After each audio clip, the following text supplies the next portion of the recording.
Assalamualaikum warahmatullahi wabarakatuh. Saya duduk ya. Alhamdulillahilladzi arsala rasulahu bil huda wa dinil haqq liyudhhirahu 'ala dini kullihi wa kafa billahi shahida. Allahumma shalli ala Muhammad wa ala alihi wa man tabi'ahu ila yaumil qiyamah. Alhamdulillah kita bisa berkumpul lagi pada kesempatan kali ini, mengajar kali ini, dan agak terkejut juga banyak wajah-wajah yang sudah lama tak berjumpa hadir. Ya kejutan yang menggembirakan.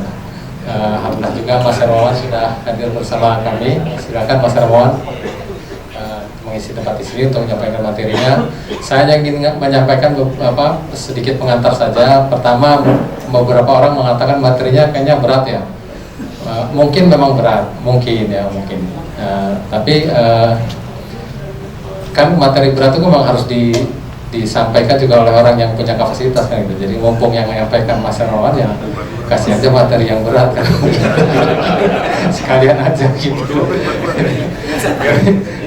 Kedua, latar belakangnya kita nih sering banget bicara tentang yang berubah-ubah segala macam gitu, disrupsi apalah industri 4. Kalau orang lain mengatakan 4.0, teman saya sih biasanya tulisannya kita mengatakannya for pain outs. For pain outs gitu. Buat industri kecil tuh pain bagi mereka kan gitu, bukan lagi ini, tapi bisa berubah menjadi pain itu 4.0 itu. Perubahan yang berbeda itu mungkin kelihatannya mudah ditangkap, diterima, tapi kan kalau agama itu paling tidak Islam sendiri sudah 14 abad, dan kalau kita meyakini Islam sendiri kan sudah dari awal, dari sejak Nabi Adam, artinya itu juga konstan tetap kan itu. Jadi pasti ada yang bersifat tetap di balik perubahan-perubahan itu. Nah, ya materi kali ini hanya untuk menyimbangkan supaya nggak terlalu asik melihat yang berbeda, yang berubah, tapi juga kita bisa menangkap, melihat, memahami, menghayati apa yang konstan. Nah, kalau mungkin dipakai istilah barangkali disebut menemukan konstanta zaman lah barangkali, kira-kira gitu ya. Kalau nggak keliru mungkin boleh. Tapi kira-kira karena agama itu pasti bersifat tetap kan gitu. Diturunkan sejak manusia pertama sampai manusia terakhir yang ada di bumi ini. Berarti ada yang tetap yang harus kita tangkap, kita pahami dan kita amalkan. Itu sih kira-kira latar belakangnya.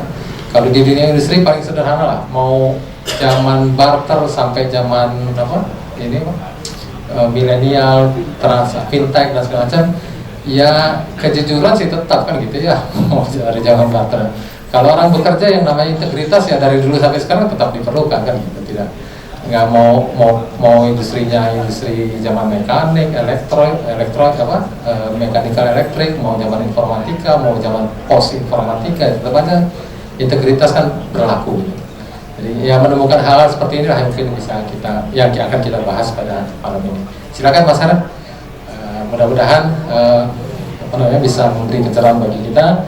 Kita punya waktu sekitar mungkin pasarnya ngobrolnya sekitar 45 menit, nanti kita lanjutkan dengan diskusi. Silakan Mas Hara. Kursinya udah disediakan. Jangan kan juga keberatan.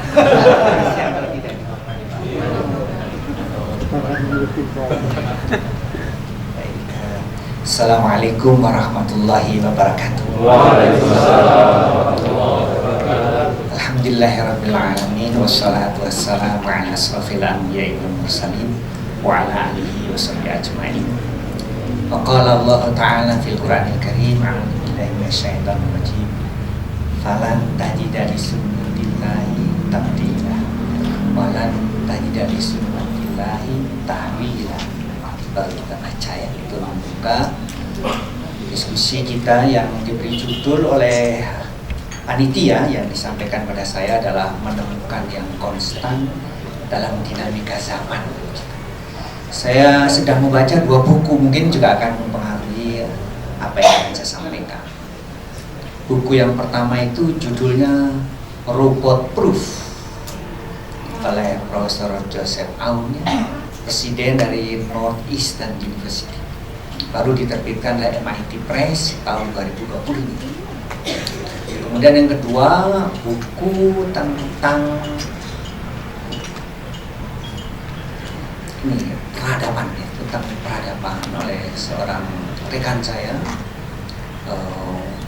yang juga sedang saya pelajari tapi juga belum selesai, dua-duanya sedang saya baca. Ya, pada waktu saya membaca permintaan dari panitia, kok ada yang pas kira-kira, mungkin sudah diatur sama Allah, dan saya juga diberi kemudahan untuk bisa hadir di sini. Kebetulan tadi pagi juga kami ada rapat di Salman, majelis pembina. Biasanya rapat itu setiap 2 Selasa sekali, mulai pukul 6 pagi sampai pukul 8. Kemudian disambung kita menerima tamu dari Yayasan Badan Wakaf Universitas Islam Indonesia. Kita menemui beliau kira sampai jam 9:30 ya. Terus saya berangkat kemari. Terus saya harus ada rapat dulu di kementerian dan kemudian ke sini. Jadi diberi kemudahan sekali saya bisa hadir di tengah-tengah. Jadi permintaannya adalah menemukan yang konstan dalam perubahan zaman. Jadi kalau ada kata menemukan itu seolah-olah belum ketemu, harus dicari, dipetani begitu. Yang konstan maksudnya mungkin tidak berubah. Dalam perubahan zaman biasanya diartikan sebagai periodisasi dalam domain waktu. Konstan kita batasi tentu di dalam ruang dan waktu. Di akhirat tidak termasuk di dalamnya. Jadi di sini aja, di tempat kita hidup yang ya dianggap nanti konstan. Nah, untuk menemukan yang semacam ini, saya nggak punya pilihan lain, saya harus memiliki referensi. Ya memang dari situ saya bisa mengatakan ini konstan. Kalau nggak ada referensinya, dari mana saya bisa mengatakan itu konstan? Siapa yang jamin nanti nggak berubah? Yang saya sebut nanti nggak berubah itu bisa besok berubah. Karena tadi disebutkan sekarang perubahan-perubahan itu berjalan semakin cepat. Sebagian tadi sudah disebutkan oleh Mas Agung, oleh Mas Buroki, ya. Apa-apa yang konstan. Jadi saya pilih sebagai referensi saya. Saya kira nggak tahu, saya kira semuanya sepakat. Saya memilih Al-Quran. Saya pilih. Jadi apa yang dikatakan oleh Al-Quran itu benar dan tidak berubah. Kenapa saya tidak mulai dari Allah? Karena saya mengenal Allah dari Al-Quran. Kenapa tidak mulai dari Rasulullah? Karena Rasulullah tidak ada di tengah-tengah kita sekarang. Ada di tengah-tengah kita ini Al-Quran. Tadi yang sudah dimulai itu dibacakan surat Al-Fatir. Jadi saya akan mulai dari situ. Bagaimana Al-Quran ini banyak berbicara tentang hal-hal yang gak akan berubah. Misalnya Quran bercerita pada kita, menyampaikan pada kita, iblis itu bersumpah dan diizinkan sama Allah akan menggoda manusia. Itu tetap akan ada pertarungan dan hak dan batil di dalam diri kita. Dan sedemikian hebatnya pertarungan itu perlu waktu. Ini konstan, akan terus begitu. Jadi kita harus aware bahwa kita akan menghadapi terus-menerus dalam diri kita, memilih yang kanan atau yang kiri, yang benar atau yang salah, terus menerus, ada terus, bahkan sampai dekat kita ajal pergi. Malah itu saat yang sangat kritis. Tinggal kita ini pengen nanti Allah berkenan mengucapkan salamun kaulan Rabbir Rahim pada kita, tidak. Semoga itu yang membimbing kita bahwa kita menang dalam pertarungan itu. Ini konstan, tetap tidak berubah. Zaman apapun tidak berubah. Quran yang mengatakan. Dan kita melihat itu dari dulu sampai sekarang di sekitar manusia itu persoalan-persoalan timbul karena itu saja. Pilih jalan ke kanan atau ke kiri. Kalau sedemikian hebat, tidak hanya melibatkan dirinya, mulai lingkungannya, mulai society-nya. Konfliknya tidak dalam diri, luas. Sumbernya cuma satu, yang tidak berubah. Karena Allah menjamin sama iblis, ditangguhkan engkau. Karena iblis merasa dihukum oleh Allah, maka dia akan mengajak manusia untuk disahkan menemani dia. Ini Quran yang mengatakan. Saya menganggap itu gak akan berubah. Terus baik pada individu kita sampai kita nanti kembali, maupun pada luapannya di masyarakat. Ini yang pertama. pedoman saya juga tadi, ayat yang tadi saya katakan, tidak akan ada perubahan terhadap sunnatullah, ketentuan Allah. Yang kita sudah belajar dulu di LMD. Sunnatullah tidak berubah. Yang ada di depan kita yang garanti itu Al-Quran, sunnatullah. Yang di luar Quran itu juga ada sunnatullah. Nah ini memang tidak sederhana kita menemukan yang konstan, karena nggak ada jaminan. Sedalam dan sehebat apapun juga masih susah kita ganti. It will be constant, will never be changed. Itu kita nggak bisa. Tapi ya trennya bisa kita lihat. Dan yang menarik dari robot proof yang baru saya baca itu,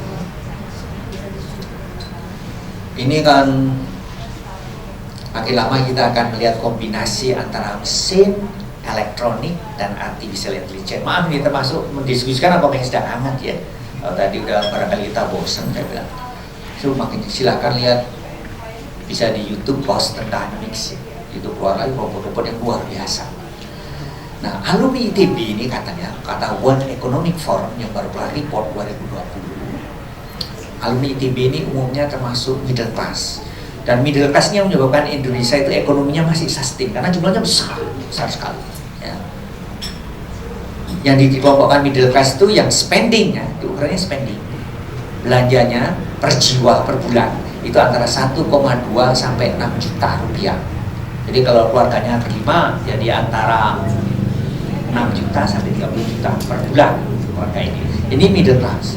Middle class ini paling terpukul nanti akibat adanya robot cerdas.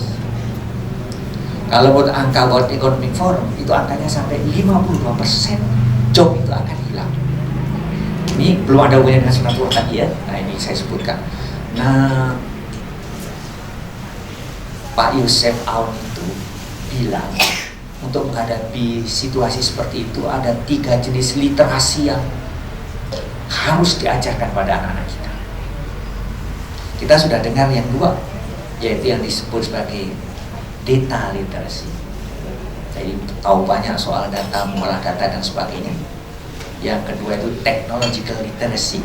Tapi yang ketiga yang tidak kita duga, yaitu human literacy. Kita harus mengenal diri kita dengan lebih baik. Karena tadi disebutkan wa idz qala rabbuka lil malaikati inni ja'ilun fil ardi khalifah. Allah itu menugaskan kita sebagai khalifah dan difasilitasi. Yang saya belum terbayang dari sisi fasilitasnya akan ada robot yang mampu mengalahkan fasilitas kita. Robot itu kan otaknya large scale integrated circuitry ya. Mungkin barangkali terdiri sekarang mungkin 10 juta transistor yang kakinya 3, sehingga kombinasinya luar biasa. Kalau kita, saya baru baca kemarin gara-gara diminta ceramah ini untuk ngecek sekali lagi berapa jumlah neuron kita di otak kita. Itu 86 miliar. Saya nggak kebayang nanti akan ada device yang transistornya sampai 80 miliar, nggak kebayang. Dan kakinya kalau transistor hanya 3. Kalau neuron tuh bisa sampai sinapsnya itu banyak sekali. Jadi dari sisi facility kita itu sudah unbeatable sebetulnya. Makanya malaikat sampai situ ya, diminta sujud karena kita punya kemampuan yang luar biasa. Ditambah lagi kita ditiupkan roh Allah sendiri kan begitu dalam konsep Al-Quran. Jadi kita memiliki chance untuk mencapai dalam tanda petik itu kualitas tanda petik ya ilahiyah. Kalau dalam bahasa dari buku yang sedang saya baca tadi itu maksimal yang dicapai oleh Rasulullah itu diberi sebutan sebagai creative innovation at the most deep level. Itu Rasulullah tidak, karena beliau itu karena bimbingan wahyu juga, tapi juga karena kemampuan mengembangkan fasilitas yang diberikan Allah itu seolah-olah bisa melihat ke depan. Sehingga harus bagaimana beliau itu mengarahkan umat.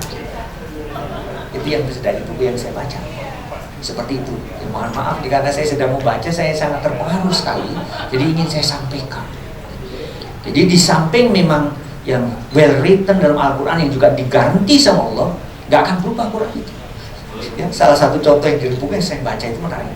Menariknya sebetulnya Quran itu bisa diruntuhkan pada saat dia itu baru saja diwahyukan, yaitu Kita ingat surat Al-Lahab, tabat yada Abi Lahab wa tab. Kalau pada saat itu Abu Lahab tuh tiba-tiba terpanggil Islam, runtuh Quran itu.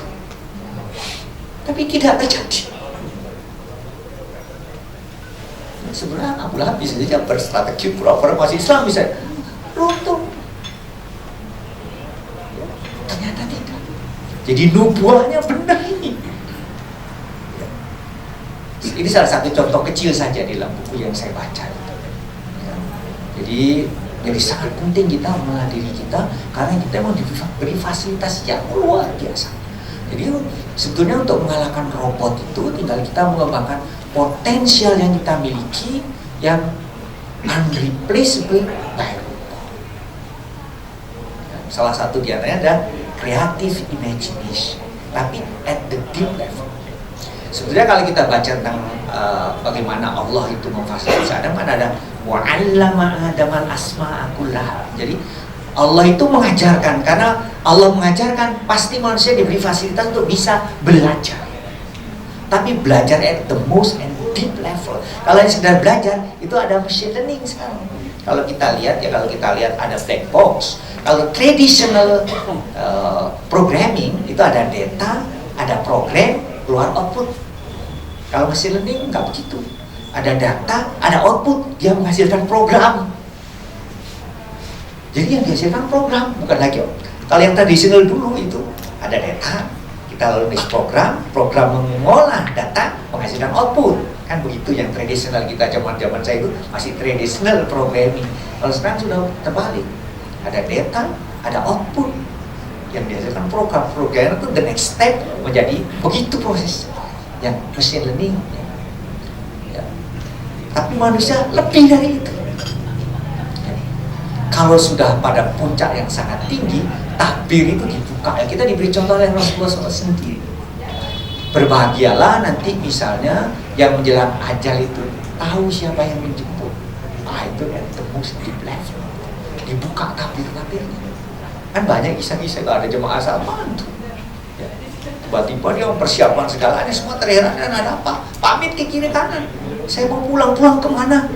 Kepada Allah. Loh, yang benar jangan nakut-nakutin, enggak, nanti asar. Enggak ada yang percaya asar, wafat beliau. Nah itu, walaupun dia barangkali dalam pengertian kita tidak canggih, tidak sekolah sampai PhD gitu. Tapi ada takbir yang dibuka. Karena belajar dari kita itu, knowledge itu ujungnya harus wisdom. Hikmah kalau dalam bahasa Quran. Itu juga fix, dalam Quran disebutkan tetap gitu. Jadi kalau mau dikejar ke sana harus sampai pada hikmah. Ya, seperti itu ya. Ini semua dari Quran. Nah, kalau yang di luar Quran, nah ini memang kita bisa dibuka tabir-tabir sehingga bisa melihat beyond dari apa yang kita lihat. Semuanya tetap karena sunatullah semua yang ada di sekitar kita. Kadang-kadang kita tidak mau mengakui, misalnya Quran sudah mengatakan nih, kerusakan di muka bumi ini karena pola tingkah manusia. Itu Quran mengatakan. Ya, artinya kita harus kan lebih hati-hati dalam mengelola alam. Ya, kalau kita lihat kan itu katanya kalau bahasa time sendiri itu penyebabnya adalah greediness, keserakahan. Sebenarnya itu sudah disebutkan, tapi kadang-kadang kan kalau menyangkut aku, kita ini kadang-kadang agak lemah. Kalau yang terkena kita ini kita agak lemah. Kalau yang mengenai orang kita bisa berbicara keras, tapi pas kena diri kita ini lemah sekali. Ego kita tersentuh. Menjadi komunikasi dengan Quran itu menjadi sangat. Saya melihatnya seperti itu. Yang pasti tidak berubah adalah Quran. Kalaupun kita mau merubah, yang akan melawan banyak. Ya. Dan kalaupun dihancurkan, masih ada yang punya dalam memori. Jadi dia terjangkau. Dan itu sudah ribuan tahun ya. Quran ini diadili itu dari ribuan tahun. Survive. Always survive. And not only survive, always become champion. Tinggal kita rajin menemukan apa-apa saja. Tadi saya cuma menggarisbawahi satu hal yang sangat penting, bahwa iblis itu diizinkan, ditangguhkan, termasuk untuk menggoda kita. Lalu bahasanya kan dari atas, dari bawah, dari kiri, dari belakang, depan. Berarti konstan di dalam tubuh kita ada pertarungan. Itu yang pertama yang ingin saya sampaikan, yang harus kita pegang. Kemudian yang kedua, kita harus mengenal diri kita dengan lebih baik. Ini Quran membuka banyak hal tentang diri kita. Ya, kalau dari Al-Baqarah sudah dari awal, ya ayuhan nasu, itu sudah nas. Di Al-Baqarah itu banyak sekali yang dimulai dengan nas. Wa minan nas, wa minan nas. Di dalam bagaimana kita ada 3 kali misalnya, wa minan nasi may yu'jibuka qawlu fil hayati dunya wa yushhidullaha ala ma fi qalbi wa huwa ala kulli syai'in. Dan sudah disebut dengan ya ayyuhalladzina amanu dkhulu fis-silmi kafah. Silakanlah ditemukan sendiri. Ya, ada di dalam surat Al-Baqarah. Jadi yang kedua, kita harus mengenal diri kita dengan baik, yang dijaga, dijamin konstan apa-apa yang kita miliki, karena kita memiliki tugas. Tinggal kita ini bisa memanfaatkan itu atau tidak. Potensi yang diberikan tuh nggak dikurangi sama Allah. Tinggal potensi itu dibiarkan idle atau dimanfaatkan. Kalau saya tidak hanya sebatas knowledge, tapi sampai ke wisdom.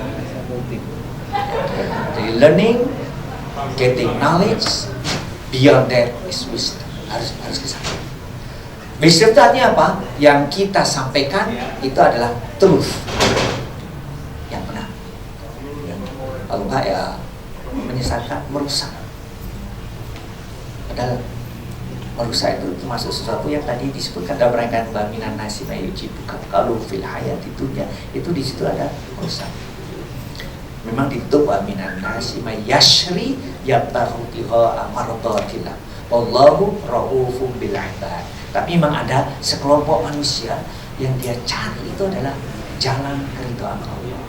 Dan Allah itu raufum bil ibad. Rauf itu kalau dibahasakan terjemahan Kementerian Agama itu hanya baik, tapi baiknya Allah itu very special. Dia tidak pernah lupa pada hamba-hambanya yang mengisi hidupnya dengan kebaikan. Ini termasuk dalam kata kebaikan itu termasuk ihsan, muhsin. Innallaha lama'a muhsin. Orang dekat sekali atau innallaha yuhibbul muhsin, yang mengisi hidupnya dengan kebajikan, dengan kebaikan. Jadi saya cuma 2 saja yang saya sampaikan. Jangan lupa bahwa dalam diri kita itu ada pertarungan yang tidak pernah berhenti. Ya. Dan yang kedua, kita harus mengenali diri kita dengan lebih baik supaya kita bisa sampai kepada hikmah, wisdom. Moga-moga dengan begitu pada waktu pulang itu kita dalam suasana yang sangat gembira dan kita bisa melihat yang menjemput. Rasul sudah jelas memberikan contoh, beliau tahu yang menjemput. Kan begitu kalau kita baca riwayat Rasul sebelum wafat. Waktu itu ada 2 orang berpakaian putih mau masuk, beliau dilarang sama Fatimah. Terus beliau tanya kepada Fatimah, tahukah engkau siapa? Itu yang akan menjemput ayah. Ya. Dan itu terjadi, beliau masih ada di sini. Dan kita kadang-kadang dulu kita sering bertanya, saya pernah bertanya juga, terheran-heran juga, Rasulullah itu sudah kurang apa lagi? Dibawa ke Sidratul Muntaha oleh Allah sendiri, berjumpa, berkomunikasi dengan Allah, bisa diperlihatkan surga dan sebagainya, tapi Rasulullah masih mau kembali ke dunia, dan itu pasti penuh dengan penderitaan. Dia masih mau. Dan kemudian tugasnya lengkap diselesaikan oleh Rasulullah. Sebetulnya Allah bisa mengangkat beliau langsung masuk surga. Bisa Allah mau mengangkat beliau ke Sidratul Muntaha pun dibuktikan sudah dilakukan. Tapi Rasul meninggalnya itu dengan sakit. Sakitnya berat sekali kalau bisa baca, sampai puluhnya itu. Ditanya para sahabat, bagaimana sakit itu ya Rasulullah? Kalian tidak ada yang sanggup memikul beban sakit seperti apa? Baca kalau tidak ada. Historinya seperti itu. Kenapa ya kok gak langsung masuk surga itu? Kenapa harus sakit dulu? Ini makanya kurang penderitaan beliau sampai harus sakit. Untungnya kita menemukan jawabnya di Quran. Allah ini dekat sekali sama orang-orang yang sabar. Allah mencintai orang-orang yang tawakal. Seorang itu sebagai message kepada kita, Allah itu tidak menumpahkan habis kasih sayangnya kepada Rasul. sehingga beliau sampai detik terakhir pun mengalami penderitaan yang hebat. Jadi pertarungan itu bisa berujung, dan jangan kecil hati kalau dengan penderitaan. Jalan yang berat, jalan yang mendaki lagi sulit, apapun jenisnya, bisa very personal, bisa komunal. Jadi kita nggak pernah kecewa, nggak pernah sakit hati, kok kita begini-begini saja, bisa enggak, kita harus jalan terus, jangan berhenti di dalam mencari menemukan hikmah. Ini bagian dari proses. Kita ini sering sedih ya, kita kok begini terus, kok begini terus, kecil hati. Enggak boleh kita, karena Allah akan berikan yang terbaik, dan kita harus yakin, Rasul sudah memberikan contoh mengenai hal tersebut. Guideline-nya, menurut saya guideline-nya itu, moga-moga ini juga terus-menerus bisa kita ucapkan. Kita itu ingin pulang nanti diperkenankan bertemu dengan Rasulullah, dan Allah berkenan memberikan salam. Karena Quran mengatakan seperti itu. Kita hafal ya, salamun qaulan min rabbir rahim. Dan Rabb sendiri itu yang memberikan salam, bayang itu. Allah memberikan salam pada kita, kebayangkan di tengah jutaan ada itu. Tiba-tiba nama kita disebut entah oleh presiden atau nama kita spesifik disebut, rasanya beda kita itu. Ini di tengah padang mahsyar miliaran kita diberi salam sama Allah. Kebayangkan. Itu memberikan semangat tersendiri. Quran mengajarkan seperti itu sama kita. Nanti ketemu dengan Kanjeng Nabi, karena bagaimanapun juga Quran itu lewat Kanjeng Nabi ya. Jadi baru setelah Al-Quran tadi yang saya tempatkan sebagai referensinya, kemudian Rasulullah. Kenapa bukan Rasulullah? Karena Rasulullah sudah nggak ada di tengah-tengah kita. Yang ada di tengah-tengah kita itu Al-Quran yang saat ini ya. Jadi setelah Quran nanti Rasulullah. Itu penting sekali. Jadi penting kita mengenal potensi diri kita, dan ya, pasti tidak akan berubah, karena tugas kita juga tidak berubah sebagai khalifah. Kita tidak berubah dari dulu. Qurannya begitu, kata Allah begitu ya. Jadi situasi apapun kita tidak akan tergoyah. Moga ini cukup ya. Dan ingin saya sampaikan, saya mohon maaf kalau ada hal yang tidak sesuai dengan permintaan Mas Buroki mengenai judulnya, mengenai judul menemukan yang konstan dalam perubahan zaman. Saya kira saya cukup 2 saja, yaitu ingat bahwa salah satu yang tidak berubah itu pertarungan dalam diri kita, karena iblis itu kalau banyak riwayat dia bisa sampai masuk ke dalam darah kita gitu. Ya kita itu hanya riwayat ya, dari sejumlah hadis bisa seperti itu. Jadi dia bisa masuk sampai mempengaruhi pola pikir, karena dia ada dalam darah istilah. Just be careful. Saya sendiri juga harus careful tentang hal itu dan mengenali potensi kita. Quran banyak berbicara tentang manusia dalam belajar. Nah yang berikutnya yang saya sampaikan itu adalah mengenai buku yang baru saya baca juga yang belum selesai. Ya ini sebuah pemikiran baru. Di LMD dulu kita sering dengar bahwa Islam itu lebih dekat dengan sosialisme dibandingkan kapitalisme. Di buku yang terakhir ini, Islam lebih dekat dengan kapitalisme daripada sosialisme. Toh Islam mengizinkan kita punya kekayaan, hak-hak individu dijamin, tidak perlu harus sama rasa. Yang bekerja lebih keras dia bisa mendapatkan lebih banyak. Jadi mestinya lebih dekat. Hanya bedanya dengan kapitalisme yang kita kenal sekarang, katanya ini masih menjadi diskusi lah, bisa didiskusikan nanti oleh di sini. Kapitalisme Islam itu adalah kapitalisme yang religius. Artinya kalau dicontohkan, Rasulullah itu setelah penaklukan sejumlah dan mengusir Yahudi perang Khaybar, Rasulullah itu sebenarnya kaya sekali. Sedemikian kayanya, silakan baca ini di sejarah. Akhirnya para istri Nabi itu bersepakat rame-rame menghadap Rasulullah untuk minta belanja tambahan hariannya ditambah.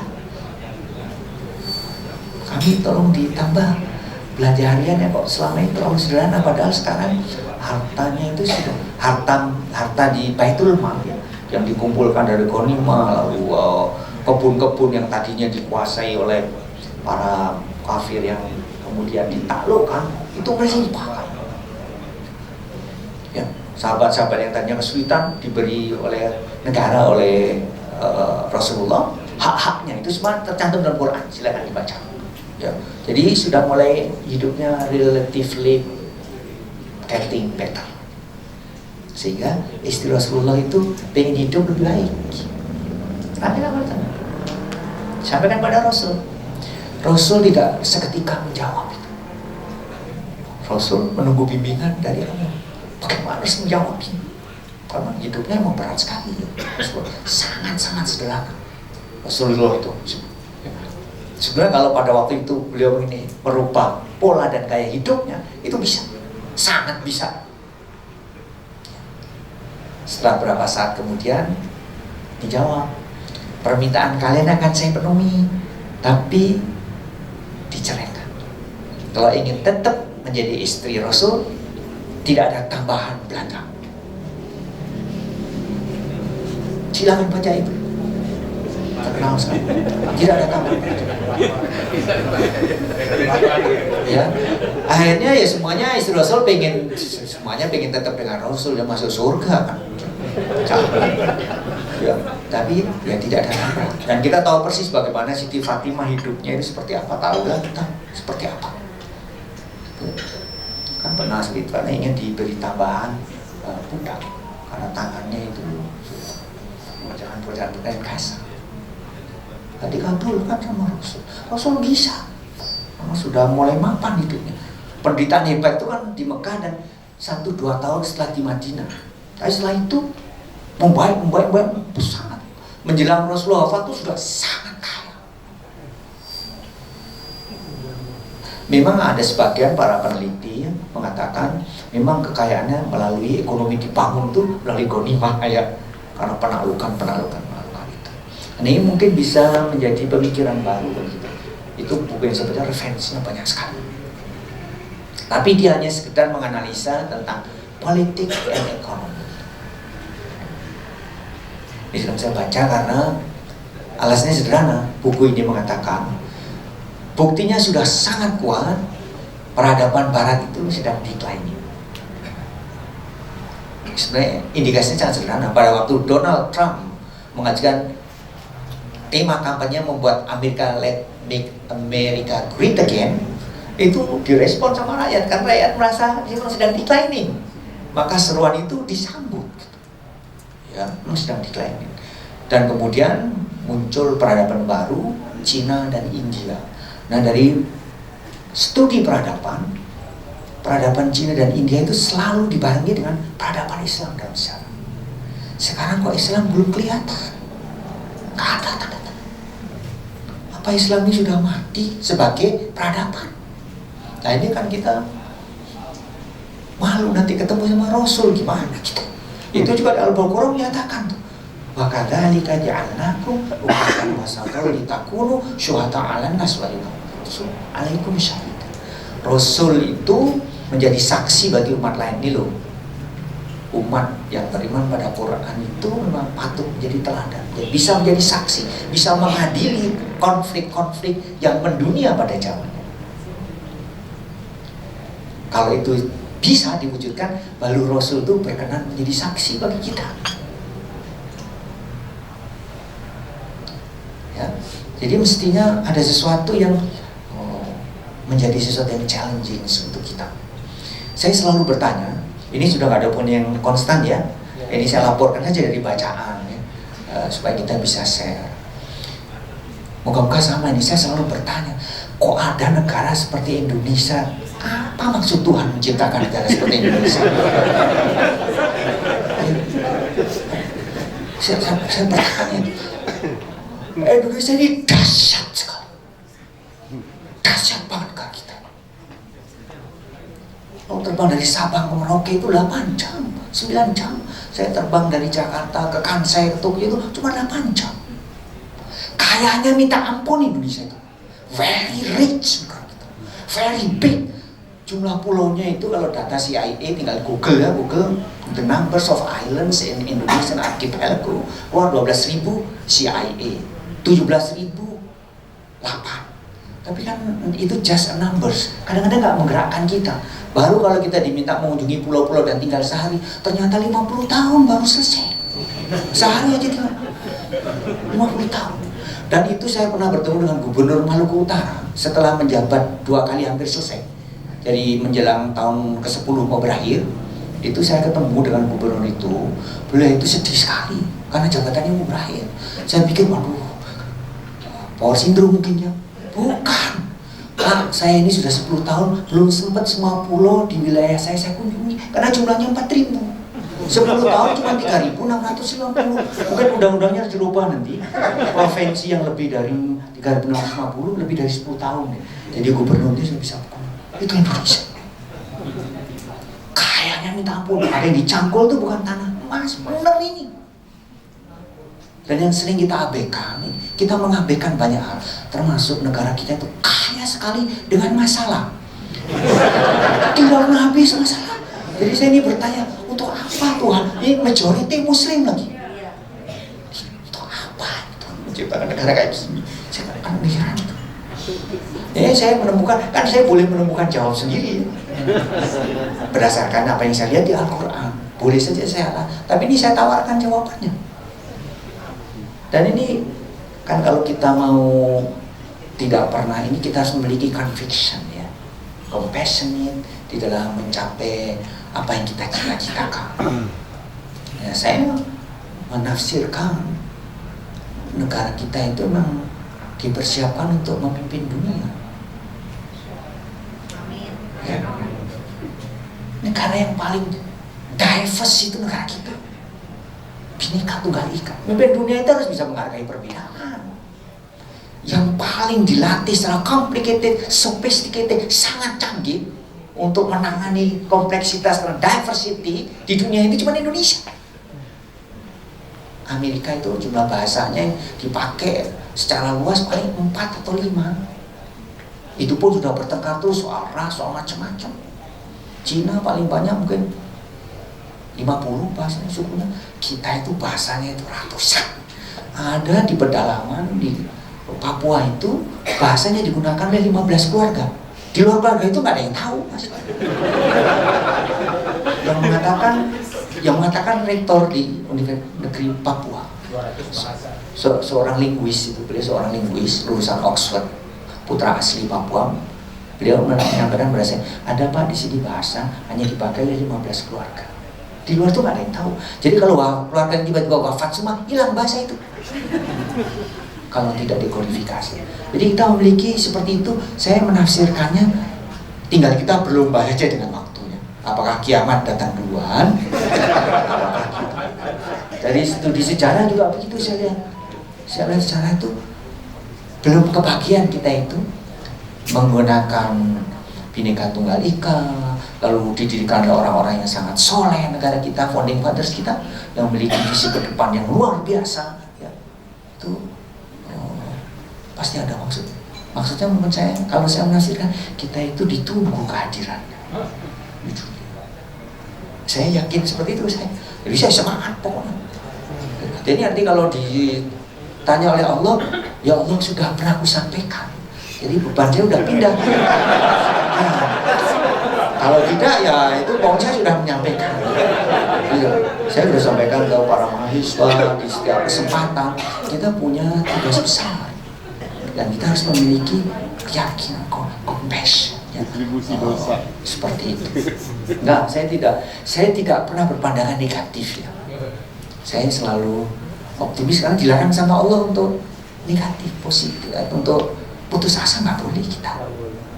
Berprasangka negatif, ini karena Allah tidak menghukum kita, enggak, saya nggak berani. Saya lebih banyak memilih Allah itu mempersiapkan kita. Kan kita boleh milih ini. Kok kita kok hidupnya susah banget, jangan-jangan ini hukuman, enggak, saya nggak mau. Allah sedang mempersiapkan kita memiliki toughness mentality karena mau memikul tugas yang besar. Nanti diberi kekayaan besar, kita tidak kom gitu. Sedang dilatih kita. Saya seperti itu menafsirkannya, dan referensinya ada.